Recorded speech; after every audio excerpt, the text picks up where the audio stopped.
যাক, এইবার আমার বউ কুমির থেকে মানুষ হতে পারবে। কতদিন ধরে বউয়ের হাতে খাবার খাই না। এত সুগন্ধ কোথা থেকে আসতেছে? এমন সুগন্ধ আগে তো কখনো পাইনি। চল সবাই দেখে আসি। ওই হালকা, তোর হাতে ওইটা কি? এত সুগন্ধ আগে পাইনি। ওইটা আমাদেরকে দিয়ে যা। এইটা আমি দিতে পারবো না। এই সবাই ওরে ধরে নিয়ে চল।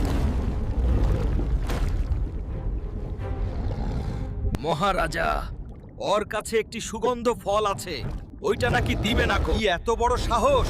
ওরে বন্দি কর আর ফলটা ছিনিয়ে নিয়ে আয়। এত সুগন্ধ ফল বাপের জন্মে দেখিনি। খেয়ে দেখি তো কেমন মজা। আমার হালকার কোনো বিপদ হয় নাই তো? আমার এমন লাগতেছে কেন?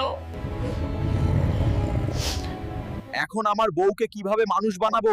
বন্ধুরা, তোমরা পেজটি ফলো করো এবং ভিডিওটি শেয়ার করো, তাহলেই আমি শক্তি পাবো।